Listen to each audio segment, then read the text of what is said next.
February 2, 1943. Stalingrad. The wind moves through a city that no longer breathes. Concrete skeletons rise out of frozen ground. Steel beams twist like broken bones. Snow falls softly over ruins that were once homes, factories, entire lives. Beneath it, bodies lie buried in silence, German and Soviet, indistinguishable now. Inside the shattered remains of a department store basement, what is left of the German Sixth Army waits. Hunger has hollowed their faces. Ammunition is nearly gone. Orders from Adolf Hitler still demand resistance, but resistance has already collapsed into survival. Hours earlier, their commander, Friedrich Paulus, made a decision that would echo across the war.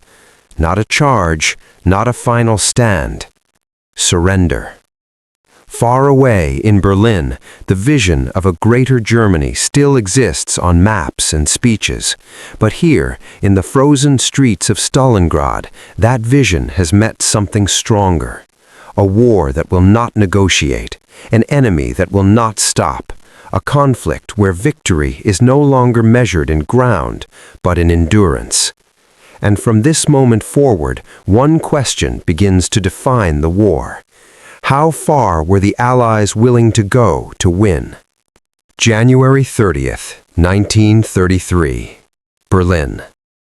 The appointment of Adolf Hitler as Chancellor marked the beginning of a transformation that would reshape Europe with calculated speed. What followed was not immediate war, but careful expansion, step by step, treaty by treaty, boundary by boundary. In March 1938, German troops crossed into Austria. The annexation, known as the Anschluss, was executed without resistance. It was presented not as conquest, but as unification, a key element of Hitler's vision of a greater Germany, where all ethnic Germans would exist under one state. Months later, attention turned to Czechoslovakia. The Sudetenland, a border region with a large German-speaking population, became the next objective. Through diplomatic pressure and the Munich Agreement, Britain and France conceded the territory, hoping to avoid war. They had delayed it. In March 1939, German forces moved again, this time taking the rest of Czechoslovakia. The pattern was clear now. Expansion would not stop. On September 1st, 1939, German forces invaded Poland. This time, there was no negotiation. Britain and France declared war within days. The Second World War had begun. What followed was a demonstration of a new kind of warfare. Blitzkrieg, lightning war, combined speed, coordination, and overwhelming force. Poland collapsed in weeks. In April 1940, Denmark and Norway fell. By May, German armies surged through the Low Countries and into France. By June, France had surrendered. In less than 1 year, Nazi Germany stood dominant over continental Europe. From the Atlantic coast to the borders of the Soviet Union, the map had been redrawn. The vision of Greater Germany was no longer theoretical, it was becoming reality. But dominance created new ambitions and new enemies that would soon test how far that vision could truly go. June 22nd, 1941. The front stretches for nearly 3,000 kilometers. At dawn, German artillery opens fire across the border of the Soviet Union. It is the beginning of Operation Barbarossa, the largest land invasion in human history. More than 3 million German soldiers advance east. At first, the pattern seems familiar: speed, encirclement, collapse. Entire Soviet armies are surrounded and destroyed in weeks. Cities fall in rapid succession: Minsk, Smolensk, Kiev. Millions of prisoners are taken. But distance begins to fight back. Supply lines stretch thin across endless terrain. Roads dissolve into mud. Then comes winter. Temperatures drop below -30 degrees Celsius. Engines freeze. Weapons fail. The German advance slows, then stalls just miles from Moscow. For the first time, the momentum breaks. 6 months later, another turning point emerges far beyond Europe. December 7th, 1941. The attack on Pearl Harbor draws the United States fully into the war. What was once a European conflict becomes global. Industrial power shifts the balance. American factories begin producing aircraft, tanks, and ships at a scale unmatched in history. Meanwhile, the Soviet Union relocates entire industries east of the Ural Mountains, beyond German reach, continuing production even as cities burn. In January 1943, at the Casablanca Conference, Allied leaders make a critical decision. There will be no negotiated peace, only unconditional surrender. The objective is no longer containment, it is total defeat. This decision reshapes the war. Every resource, every strategy, every sacrifice now points to one outcome: victory, regardless of cost. And from this moment forward, the war begins to reveal itself not as a series of battles, but as a test of endurance, industry, and will, seen from many different angles at once. November 19th, 1942. The snow begins to fall again over Stalingrad. For months, the German Sixth Army has fought block by block, street by street, reducing the city to rubble. What was meant to be a swift capture has turned into a grinding struggle. Every factory, every staircase, every wall has become a battlefield. But beyond the ruined city, something larger is unfolding. At dawn, the Red Army launches Operation Uranus. It does not strike the city itself. Instead, it hits the weaker Romanian and Hungarian forces guarding the German flanks. Artillery pounds their positions. Soviet armor breaks through. Within days, the lines collapse. The attack moves fast, cutting deep behind German positions. By November 23rd, Soviet forces meet at Kalach. The encirclement is complete. More than 250,000 Axis troops are trapped inside Stalingrad. Inside the pocket, the situation deteriorates rapidly. Supplies are supposed to arrive by air, ordered by Adolf Hitler himself. But the Luftwaffe cannot deliver enough. Fuel runs out, food disappears, ammunition is rationed. Temperatures fall below freezing. Soldiers burn furniture for warmth. Horses are slaughtered for meat. Wounded men receive little treatment. Frostbite spreads as quickly as hunger. Commanders on the ground request permission to break out. It is denied. The order remains unchanged. Hold the city. In January 1943, Soviet forces tighten the ring. Step by step, they compress the German pocket into smaller and smaller zones. Resistance weakens, units lose contact, structure begins to collapse. On January 30th, Hitler promotes Friedrich Paulus to field marshal, an act loaded with expectation. No German field marshal had ever surrendered. 2 days later, on February 2nd, 1943, the remaining forces lay down their arms. The Sixth Army is destroyed. It is the first time an entire German army has been lost. The psychological impact is immediate. Across Europe, the image of German invincibility begins to fracture. On the Eastern Front, the initiative shifts. The war has turned. But the collapse in Stalingrad is not the end. It is the beginning of a wider unraveling, one that will soon open a second front in the West. June 6, 1944. Before dawn, the English Channel. A low gray sky hangs over the water as thousands of ships move silently toward the coast of Normandy. The operation has been planned for months, coordinated across nations, timed with tides, weather, and moonlight. It is called D-Day. At 0016, the first airborne troops land behind enemy lines. American and British paratroopers scatter across the dark countryside, tasked with securing bridges, roads, and key positions before the main invasion arrives. Many land far from their intended drop zones. Confusion spreads. Small units form in isolation, moving through hedgerows under fire. Hours later, at 0630, the first waves reach the beaches. On Omaha Beach, the situation turns brutal almost immediately.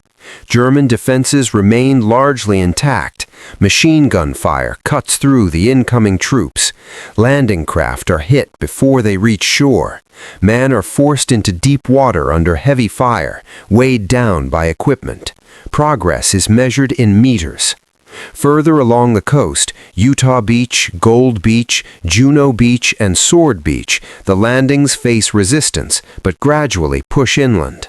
By midday, footholds begin to form. German command reacts slowly. Confusion over whether this is the main invasion delays reinforcements. Key armored divisions remain held back, awaiting orders that come too late. The Atlantic Wall, designed to repel invasion, has been breached. Over the following weeks, more than 2 million Allied troops will land in Normandy. At the same time, on the Eastern Front, Soviet forces launch Operation Barbarossa, crushing German Army Group Center and advancing rapidly westward. Germany is now fighting a war it cannot control. From the east, the Red Army pushes forward with growing momentum. From the west, Allied forces expand their foothold in France, breaking out of Normandy by late July. The two fronts begin to close in. Supply lines shrink. Air superiority is lost. Cities become targets. German forces are forced into retreat on nearly every front. The vision of a greater Germany, once expanding, unstoppable, now faces pressure from both directions. And for the first time, defeat is no longer a possibility. It is becoming inevitable. April 1945. Berlin is no longer a functioning capital. Artillery echoes through shattered streets. Buildings burn without resistance. The city that once symbolized power and control has become a battlefield of desperation.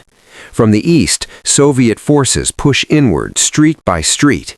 From the west, Allied armies advance deep into German territory, crossing the Rhine and moving toward the heart of the Reich. There is no longer front line, only collapse. Inside Berlin, command structures begin to break down, communications fail, units fight in isolation, civilians shelter underground as the city disintegrates above them. The war, once driven by expansion and precision, has turned into a struggle for survival within Germany itself. On April 30th, 1945, Adolf Hitler dies in his bunker beneath the city. Days later, on May 7th, 1945, Germany signs its unconditional surrender. The fighting in Europe ends. The vision of Greater Germany is over, but the cost of that victory stretches far beyond the battlefield. Across Europe, entire cities lie in ruins. Warsaw, Dresden, Hamburg, and countless others reduced to debris. Infrastructure is shattered. Transportation networks no longer function. Millions are displaced, moving across borders that have been violently redrawn. The human cost is staggering. An estimated 70 to 85 million people have died in the war. The Soviet Union alone suffers tens of millions of casualties, soldiers and civilians combined. Germany loses millions more. Across Europe, families are erased, communities vanish, and entire regions are left without structure or stability. The methods used to achieve victory also leave lasting questions. Strategic bombing campaigns, targeting industrial centers but devastating civilian populations, reshape cities and lives. Firestorms in places like Hamburg and Dresden demonstrate the scale of destruction modern warfare can deliver from the air. On the Eastern Front, the advance of Soviet forces brings both liberation and retribution, adding another layer of complexity to the end of the war. Victory is clear in military terms. Germany is defeated, its territory occupied, its leadership dismantled. The European war is over. But the meaning of that victory is more complicated. It required the full mobilization of nations. It demanded sacrifices measured not just in soldiers, but in civilians, cities, and generations. It blurred the line between battlefield and homeland. The question that began in places like Stalingrad now lingers over the ruins of Berlin. Not whether the Allies won, but what it took to win. And that question does not end with surrender. It carries forward into how the war is remembered and how its lessons are understood. The war in Europe ended, but its echo stretched far beyond the surrender papers. Entire nations had been reshaped, cities erased, and millions of lives extinguished. Victory had been achieved, but at a scale that defies comprehension. The Allies' insistence on unconditional surrender ensured that Adolf Hitler's vision of a greater Germany would never come to pass. Yet the cost of stopping one empire's ambition was immeasurable. Millions of civilians dead, historic cities reduced to rubble, and societies forever scarred by the machinery of total war. The industrial might of the United States, the endurance of the Soviet Union, and the strategic coordination of the Allied powers had all been pushed to their absolute limits. But beyond the numbers, the war reshaped humanity's understanding of conflict. It demonstrated how ideology, technology, and logistics could combine to create destruction on an unprecedented scale. It also revealed the fragility of ambition when confronted with coordinated resistance, and the moral complexity of victory itself. The Allies had to make decisions that challenged conventional limits of warfare. Relentless bombing campaigns, sieges, and massive offensives. Each choice weighed heavily, each life lost a reminder that victory is rarely without consequence. As history would come to reflect, the defeat of Hitler's Greater Germany was not merely a military triumph. It was a testament to endurance, resilience, and the resolve of nations united against a common threat. The war reshaped borders, governments, and ideologies, but it also left a lasting question. Can any victory truly justify its cost?